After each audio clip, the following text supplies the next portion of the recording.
Recentemente eu fui surpreendida com uma pergunta que dizia o seguinte: Tamara, qual é a diferença entre a insistência e a persistência? E eu parei um pouco e eu fui buscar minhas referências, né, na minha caixola. Eu tenho uma amiga que fala que parece que eu tenho 800 anos de tanta história que eu tenho para contar. Não é bem assim, tá? Eu não tenho 800 anos. Mas realmente eu reconheço que eu tenho muitas histórias para contar. E eu achei uma e eu gostei tanto de falar sobre ela que eu vim aqui trazer para você. Talvez faça sentido, eu realmente espero que faça sentido.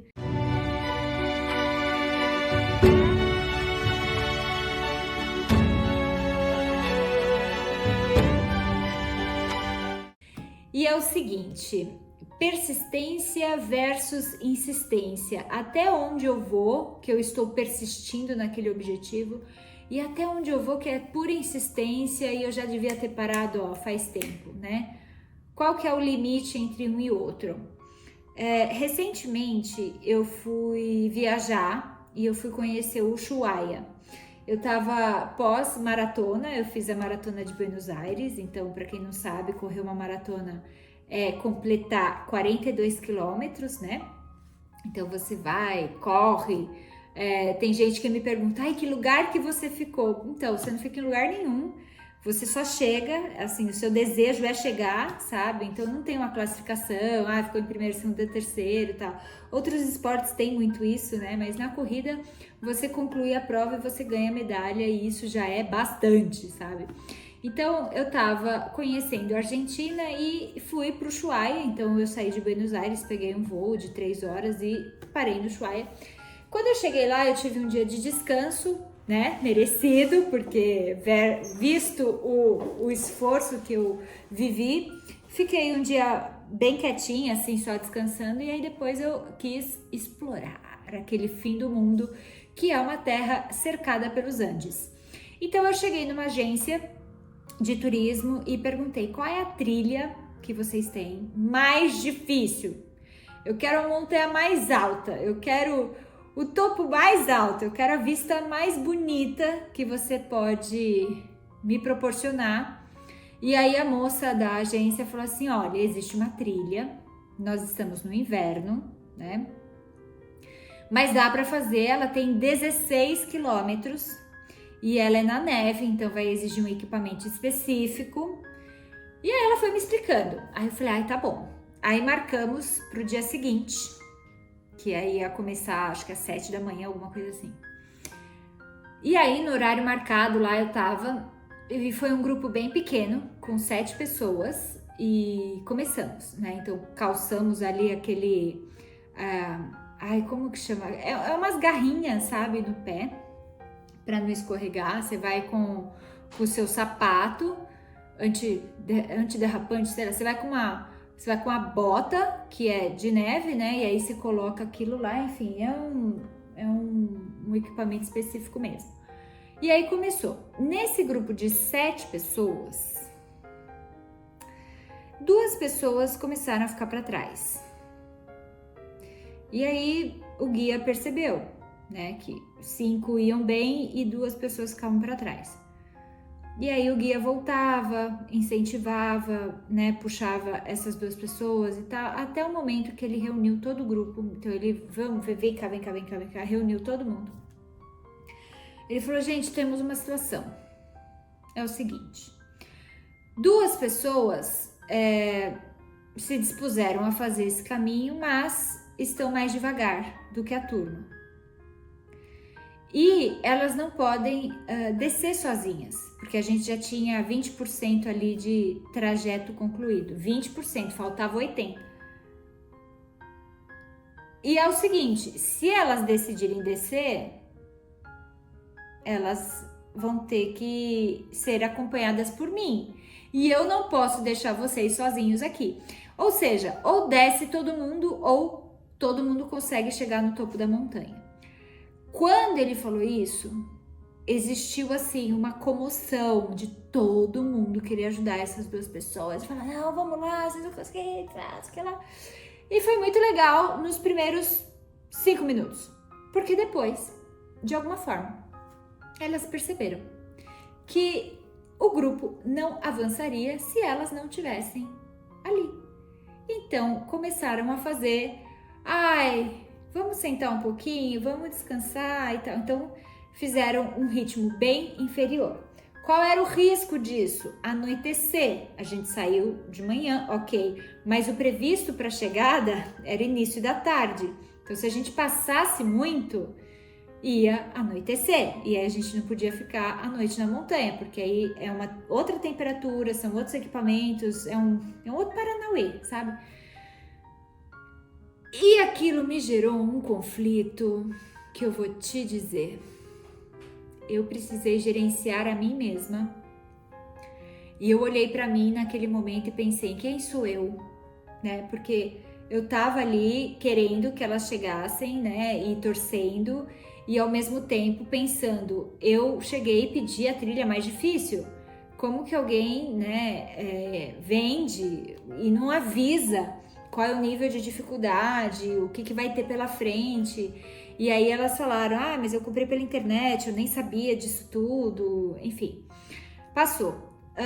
E aí eu fui gerenciando esse pequeno desconforto dentro de mim, né? E eu cheguei a uma conclusão. Qual era a conclusão? Enquanto elas mantiverem o querer, então assim, a linha de corte para eu incentivar era perceber que elas queriam chegar no topo da montanha. A partir do momento que elas decidissem não chegar, nada ia acontecer, nada ia convencê-las a continuar. Mas elas queriam. E isso era muito genuíno. E fomos devagar, mas fomos, todos conseguiram chegar. E a descida foi bem extensa e bem cansativa, mas todos conseguiram também. E aí eu trago essa história hoje para você, por quê? Porque a linha de corte entre insistência e persistência é o querer. Então assim, o quanto você quer alguma coisa e você vai persistir naquilo, e o quanto você quer e você só vai insistir. É preciso ter sempre uma linha de corte. No caso da montanha, né, no caso dessa experiência do glaciar, que a gente foi lá no topo, a gente pegou nevasca lá em cima dos Andes, foi assim, uma trilha de aventura ao máximo. Então a linha de corte naquele momento era o querer das duas colegas, e elas queriam. Então naquele caso era uma persistência. Persistir em algo que você quer, que você vê valor, que você almeja, isso é incrível. Agora, se elas não quisessem e todo o grupo, vamos lá, você consegue, seria só uma insistência. E isso não tem valor. Porque no fundo não vai acontecer. Quantas vezes a gente já insistiu em coisas que simplesmente não iam ser frutíferas? E foi por puro capricho humano que a gente se colocou naquele lugar. E eu falo, a gente se colocou porque por muitas vezes eu acredito que eu vivi uma situação de insistência. Eu sou uma pessoa bastante persistente, mas eu não sei te dizer quantas vezes na minha vida eu fui insistente. E eu trago essa história hoje porque eu acredito que ter balizas, e ter baliza no sentido de referências, é muito importante a gente ter referências. Quando eu encontrei a minha referência naquela trilha, que era o querer delas, então enquanto elas mantiverem isso aceso, a gente consegue chegar, independente do tempo. Então eu tive ali uma baliza, uma referência, né? Um sinalizador. Eu ia ali administrando. Quando eu encontrei isso, eu fiquei tranquila. Porque o meu conflito terminou. Porque a minha dúvida era, será que vale a pena? Não sei. Será que valia a pena? Valia, porque era uma persistência.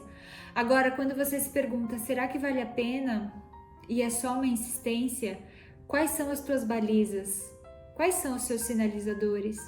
E isso é preciso definir dentro da gente, dentro de você. Só você vai saber. Quando me perguntaram isso, a diferença de insistência e persistência, eu pude responder de uma forma técnica. Mas de verdade, aqui contando pra você, só você vai saber. Eu não tenho como definir, ou como te orientar, ou como te direcionar, porque no fundo você sabe qual é a linha de corte, ou pelo menos essa deve ser sua primeira busca. Não saia do lugar sem ela, não saia do lugar sem saber quais são os teus valores, os teus princípios, os teus argumentos inegociáveis. Porque quando isso é colocado em jogo, dentro de uma insistência, a gente tem tudo a perder.